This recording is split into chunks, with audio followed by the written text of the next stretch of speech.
Okay, sorry it's been so long since I last did a vlog. Yeah, I don't know why I didn't do one. I just felt like doing something different for a change, which did mean that vlogging didn't happen. I just felt like photographing for a little while just to reconnect with it. I kind of felt like I was letting the photography aspect take too much of a backseat. So apologies for the lack of contact. Also had a few visitors over the last couple of weeks staying up here with me. So, but we are back to normal scheduling now as far as I'm concerned. And I'm going to show you a new gadget I've got. It's a substantial gadget, it's quite a large gadget. But those of you who follow the channel and who have seen my work elsewhere will know that I've been doing a lot of time-lapsing recently. And I found this has been a really nice way to do a bit of both, a bit of photography and a bit of video work. But I decided that my time lapses, even though I got some nice quality with the 5D Mark IV doing it, so it's all in 4K, they were a little bit too static and a little bit too, well, boring. So, well, not boring, that's pretty harsh, that's pretty damning. I would hate to say that my own work is boring. They just didn't have an extra something to give it, I don't know, give it something special to hook onto. So movement was the issue. I can do movement on the wee GoPro and whatnot on the little egg timer thing, but the quality's not that great. It's fine.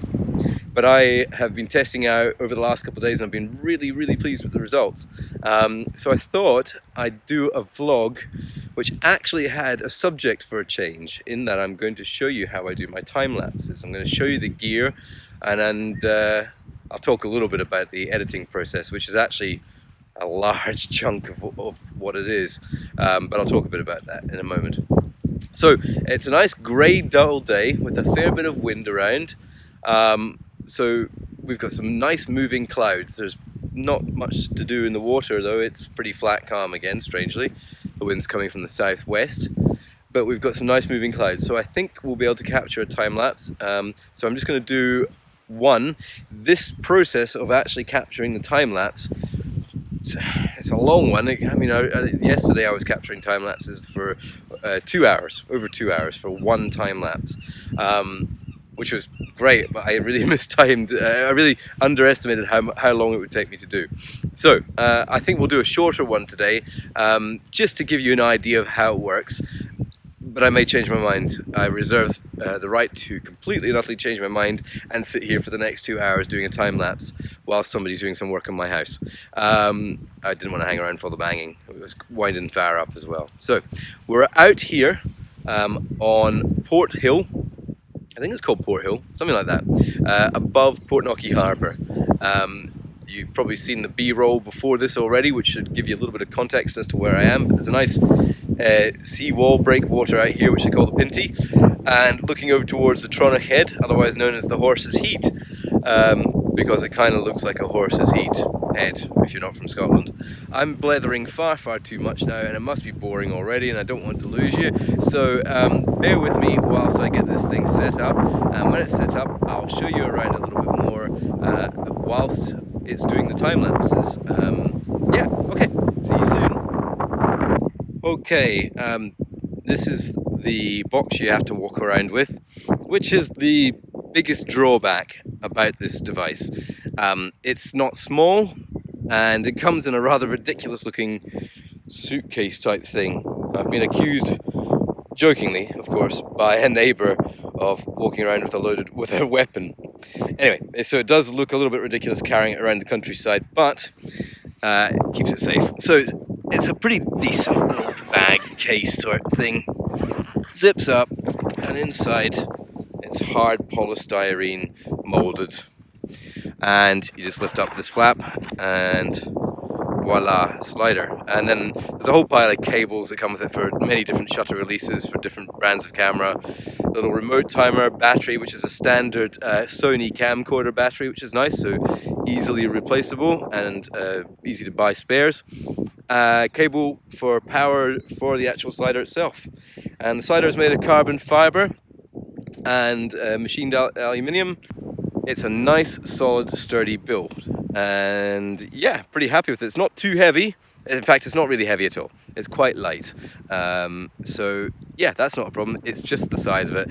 And I'm contemplating doing something else with for carrying it around, but I actually think it's could easily get damaged if it was sitting on the back of a backpack or in a softer bag or something. So yeah, that's what it looks like. So I will now get it out and set it all up and show you how it all goes together. Okie doke.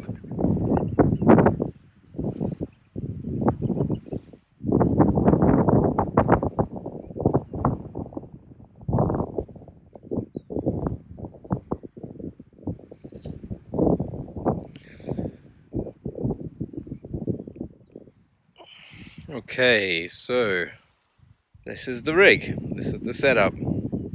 So you can see I'm just using my standard tripod, no ball head on it obviously. You screw the slider directly onto the tripod, to the ball head mount. And this is the little control unit which moves the slider, you tell it how fast you want it to move and how long you want it to pause for, and also how long how many pictures you want it to take, and so on and so forth, the interval between the pictures. So it's quite customizable. It was a little bit hard to understand to start with, but got my head around it and it's okay. I'm going to take 2.5 second exposure today. I've got a Nisi polarizer, medium 1.2 grad and a 6-stop ND.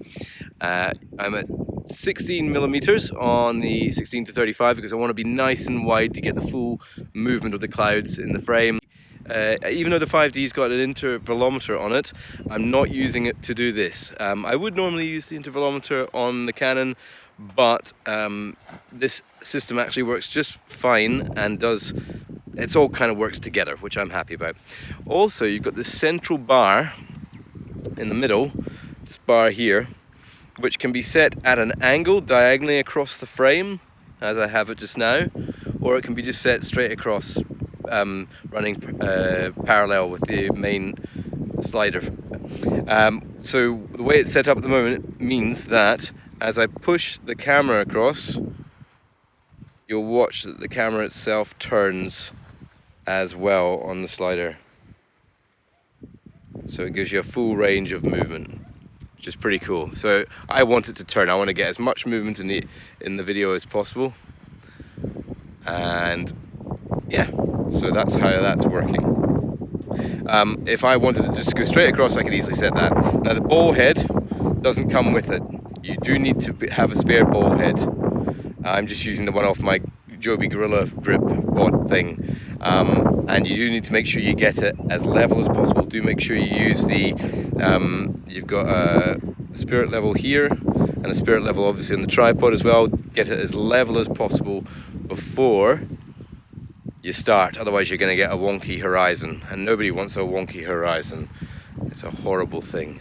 Anyway, I don't think that would be so much of a problem if you were maybe in the mountains or in a forest or something like that, so we'll experiment with that later on. The little control unit here is probably the weak point of the whole setup, but it's still decent, it does its job.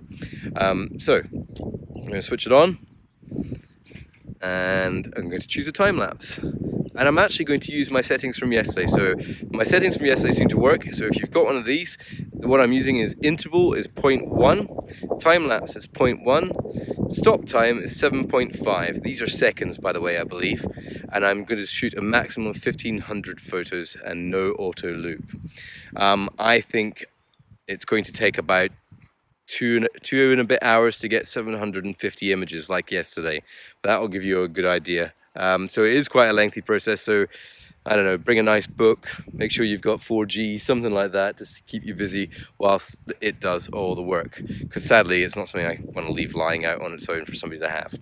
Right, I'm going to get it started now, and all I need to do is say yes, I'm happy with my settings, and then I just have to press the direction I want to go in, which is obviously to the right, and I click go from recollection, and off it goes.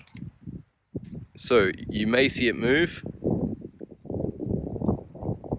very, very small movements, and just after it moves it takes a picture. So it's hardly moving at all. It's going to creep along this thing and take a hell of a long time to do so.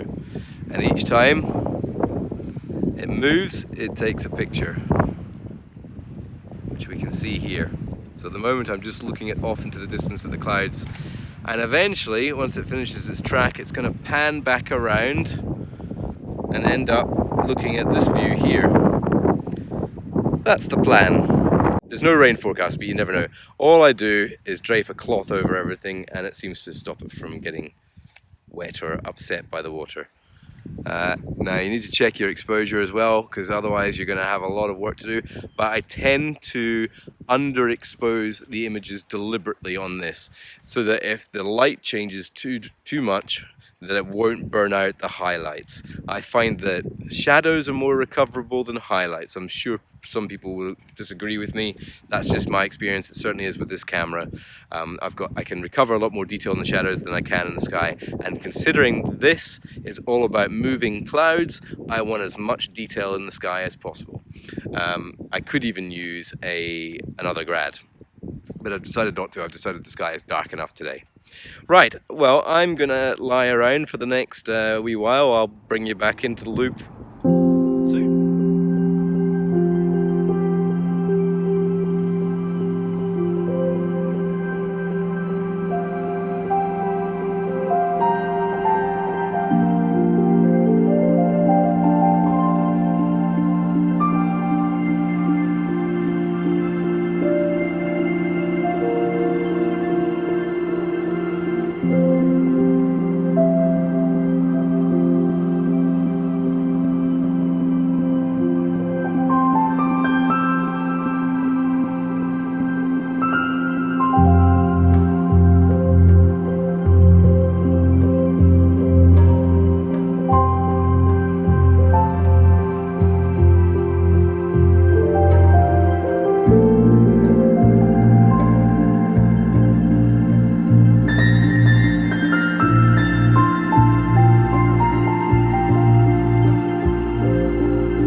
Got a whole inception thing going on here at the moment.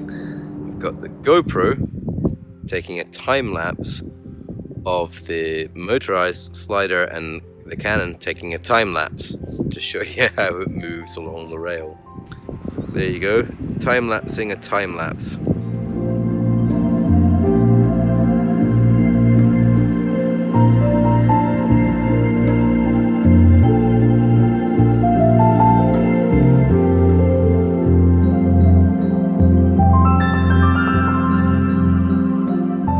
Another thing I should mention is that in the previous upload, in my previous time-lapse upload, I mentioned there were a couple of bumps at the beginning of the bow fiddle one. That I'm 100% confident I know why now, that there were some lumpy bits and some jumps at the beginning. The middle rail, which is designed to pivot the camera as it travels along the rail, was not screwed down tight at both ends, so the rail was able to shift slightly. That is something that's definitely worth remembering. Make sure that all the screws are locked down tight, otherwise you're going to find that you've got a very uneven movement. Best advice I can give you. The other thing I should have mentioned is that the slider can also, the motor's strong enough to pull the camera up on an angle. I think they'd recommend something along the lines of a 30 to 35 degree angle, no more. Farah. Gross. Anyway, so it can climb, but the one thing you'll have to be careful of there is, if you're using a ball head, which you're going to have to in order to keep the horizon level, is that you don't want the middle rail to cross, otherwise you're going to twist and skew the horizon. You want to keep that perfectly straight all the way up.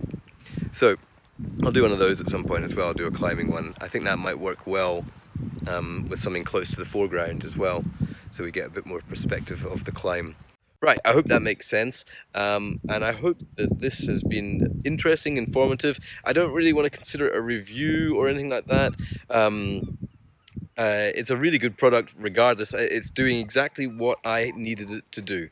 And it's made by the company GVM, which, wait for it, stands for Great Video Maker.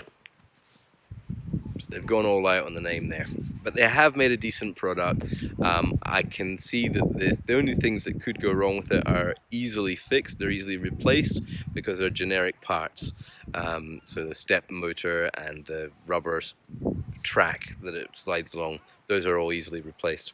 If you're interested in doing time lapses, I recommend this. I do recommend this. I've had success with it from the outset, as long as you just remember to keep it level, keep it screwed down tight in every way possible, and think about your composition as you go.